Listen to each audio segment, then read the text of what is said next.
30ஆம் தேதி திங்கக்கிழமை வைகாசி விசாகம் முருகருக்கு உகந்த நாள் வருது. ஸோ அதுக்காக 48 நாள் 21 நாள் விரதம் இருக்கிறவங்க இருப்பாங்க. ஒரு வேளை விரதம் இருக்க முடியாதவங்க 9 நாள் இல்லைனா 6 நாள் இல்லைனா 3 நாள் இல்லைனா வைகாசி விசாகம் நட்சத்திரம் இருக்க அந்த ஒரு நாள் முழுமையாக நம்ம இருந்துக்கலாம்.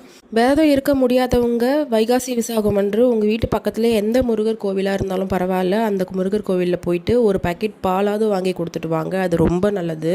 இல்லை என்னால் ஏதாவது ஒரு பிரசாதம் செஞ்சு கோயிலுக்கு எடுத்துகிட்டு போக முடியும்னா அது இன்னும் சிறப்பு.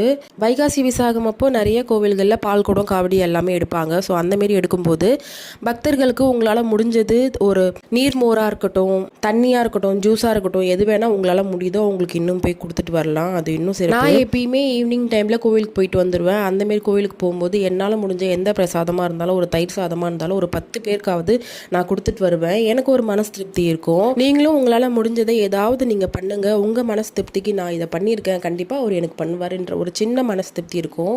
இது தப்போ சரியோ நம்ம அவரை மனசார நினச்சிட்டு நம்ம என்ன பண்ணாலும் அவருக்கு நம்மளுக்கு நல்லது தான் பண்ணுவார். நான் என்னோட விரதத்தை ஸ்டார்ட் பண்ணியாச்சு. நீங்கள் ஸ்டார்ட் பண்ணிட்டீங்களான்னு எனக்கு கமெண்ட் பாக்ஸில் சொல்லுங்கள். சேனலை மறக்காமல் சப்ஸ்கிரைப் பண்ணுங்கள். நெக்ஸ்ட் ஒரு வீடியோவில் பார்க்கலாம்.